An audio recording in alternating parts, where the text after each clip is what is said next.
ओम नमः शिवाय, जय महाकाल। हम सभी को पता है अभी पौष का बहुत ही पवित्र महीना चल रहा है और कल है 6 जनवरी शनिवार और इस दिन पर रहा है दशमी तिथि, जो कि इस दिन को बहुत ही खास और विशेष माना जाता है ना। देखिए, यदि आपके घर में धन संपदा की बहुत कमी है, व्यापार में उन्नति नहीं हो रही है, नौकरी नहीं लग रहे हैं, या आपके मन में कोई भी मनोकामना है, कोई भी इच्छा है जो कि काफ़ी दिनों से अधूरी है, पूरी नहीं हो पा रहे हैं, कई सारे आप व्रत कर लिए, कई प्रकार के आप उपाय भी कर लिए, फिर भी मनोकामना परिपूर्ण नहीं हो पा रहे हैं, तो ये वीडियो आपके लिए है। पूज्य गुरुदेव की कथा सुनकर बहुत अच्छे से बताऊंगा। बस आपको समी के जड़ में एक चीज डालना है, आपका जो भी मनोकामना होगी, जो भी इच्छा होगी, पूरी जरूर होगी, है ना। तो चलिए समझते हैं उपाय को कैसे करना है। लेकिन उपाय को बताने से पहले वीडियो को लाइक कर दीजिए। अगर चैनल पर नए हो तो चैनल को सब्सक्राइब जरूर कर लेना। इस पूरे वीडियो में 4 बहुत ही चमत्कारी उपाय के बारे में बात करेंगे, जो कि अलग अलग मनोकामना पूर्ति के लिए होगा। लेकिन हाँ, इस वीडियो में जो चौथे उपाय के बारे में बात करेंगे, बहुत ही चमत्कारी उपाय है। वीडियो को पूरा देखना है और एक एक उपाय को समझ करके आपको उपाय करना है, ठीक।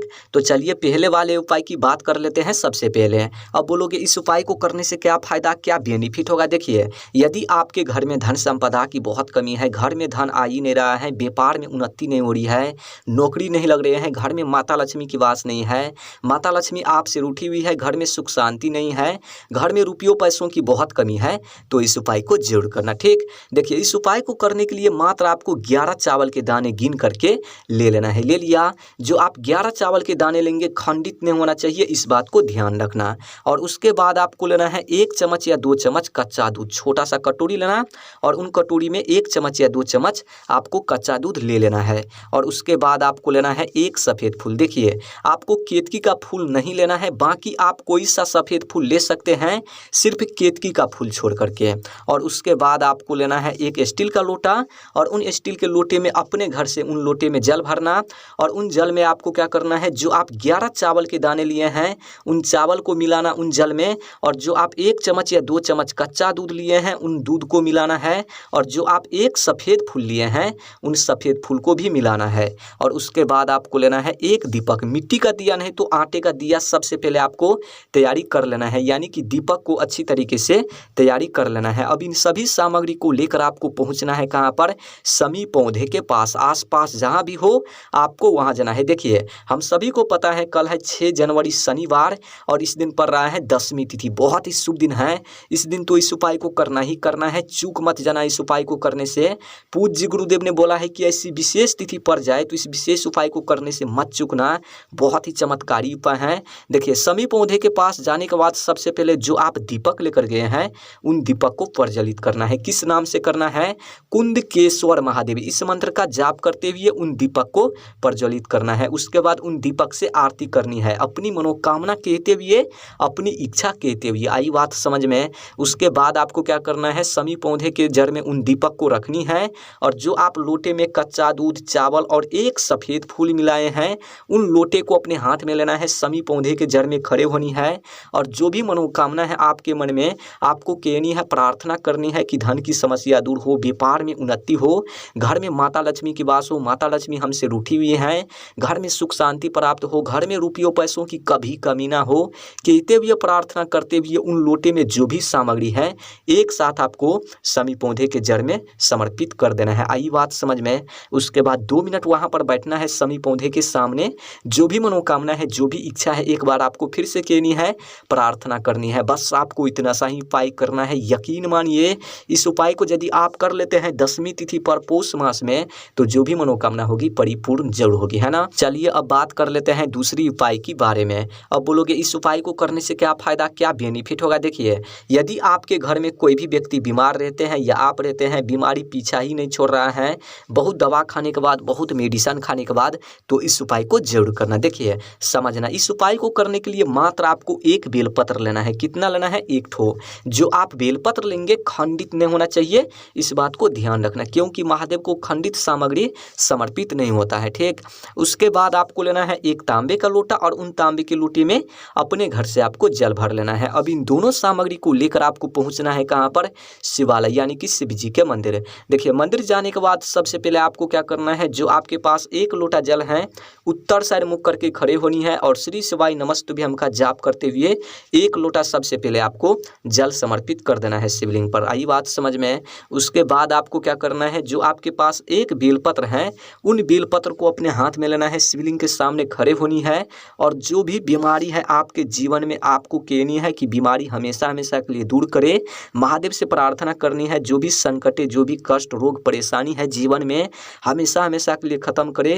कहते हुए प्रार्थना करते हुए उन बेलपत्र को ठीक शिवलिंग पर समर्पित कर देना है। बेलपत्र के डंडी रहना चाहिए जलाधारी कोर और जो पत्ती होते हैं बेलपत्र में, बड़ा वाला पत्ती, बीच वाला पत्ती, वो पत्ती आपको रखना है शिवलिंग को। आई बात समझ में। उसके बाद 2 मिनट शिवलिंग के सामने बैठनी है, दोनों हाथ जोड़ करके, दोनों आंख बंद करके जो भी मनोकामना है आपके मन में बीमारी से जुड़ी फिर से कहनी है, महादेव से प्रार्थना करनी है। उसके बाद आपको क्या करना है समझना, उन बेलपत्र को वापस से उठाना है और घर ले जाकर जो व्यक्ति बीमार हैं या आप हैं या आपके घर में कोई भी व्यक्ति बीमार है उन बीमार व्यक्ति को खिला देना है उन बेलपत्र को। बहुत ही अचूक उपाय है, बहुत ही चमत्कारी उपाय है, सभी को करना है, चूक मत जाना इस उपाय को करने से शनिवार के दिन। चलिए अब बात कर लेते हैं तीसरी उपाय के बारे में। अब बोलोगे इस उपाय को करने से क्या फायदा। देखिए, यदि आपके मन में कोई भी मनोकामना है, कोई भी इच्छा है जो कि काफ़ी दिनों से अधूरी है, पूरी नहीं हो पा रहे हैं, कई सारे आप व्रत कर लिए, कई प्रकार के आप उपाय भी कर लिए, फिर भी मनोकामना परिपूर्ण नहीं हो पा रहे हैं, तो इस उपाय को जरूर करना। देखिए, इस उपाय को करने के लिए मात्र आपको 11 चावल के दाने ले लेना है। ले लिया, चावल के दाने खंडित नहीं होना चाहिए, इस बात को ध्यान रखना।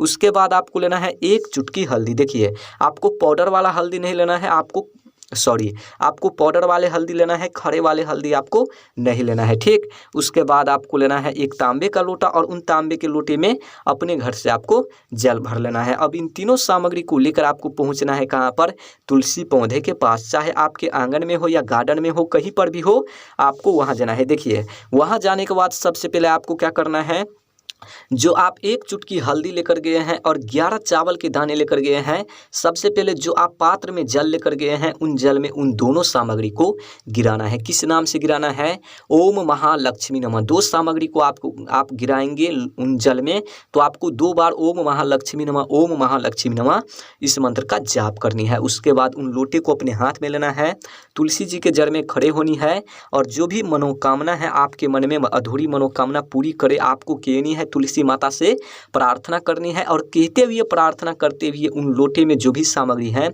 एक साथ तुलसी जी के जड़ में समर्पित कर देना है। उसके बाद 2 मिनट बैठना है वहाँ पर, जो भी मनोकामना है, जो भी इच्छा है आपको फिर से कहनी है, प्रार्थना करनी है। बहुत ही सुंदर सा उपाय है, बहुत ही चमत्कारी उपाय है, सभी को करना है। पौष मास में इस उपाय को 10वीं तिथि पर। चलिए अब बात कर लेते हैं चौथे उपाय के बारे में। अब बोलोगे इस उपाय को करने से क्या फायदा, क्या बेनिफिट होगा। देखिए, यदि आपके घर में धन संपदा की बहुत कमी है, व्यापार में उन्नति नहीं हो रही है, नौकरी नहीं लग रहे हैं, घर में माता लक्ष्मी की वास नहीं है, माता लक्ष्मी आपसे रूठी हुई हैं, घर में सुख शांति नहीं है, रुपयों पैसों की बहुत कमी है, कर्ज से आप परेशान हैं, कर्ज से आप मुक्ति लेना चाहते हैं, घर में सुख शांति नहीं है, घर में लड़ाई झगड़ा होते रहते हैं हमेशा, तो इस उपाय को जरूर करना। देखिए, इस उपाय को करने के लिए मात्र आपको 1 हरे मूंग के दाने लेना है। जो आप हरे मूंग के दाने लेंगे खंडित नहीं होना चाहिए, ध्यान रखना। उसके बाद आपको लेना है 1 बेलपत्र, बेलपत्र भी कहीं से खंडित नहीं होना चाहिए।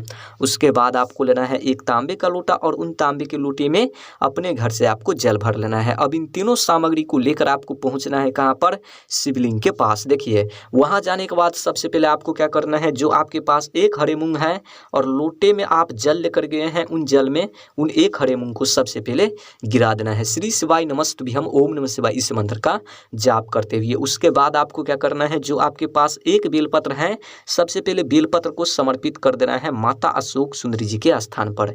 यह है माता अशोक सुंदरी का स्थान, आपको यहीं पर समर्पित करना है। अब बेलपत्र के डंडी रहना चाहिए जलाधारी कोर और जो पत्ती होते हैं बेलपत्र में बड़ा वाला पत्ती, वो पत्ती आपको रखना है शिवलिंग कोर। कुछ इस तरीके से बेलपत्र को समर्पित करना है माता अशोक सुंदरी जी के स्थान पर। बेलपत्र को समर्पित करते समय श्री शिवाय नमस्तुभ्यम इस मंत्र का जाप करनी है।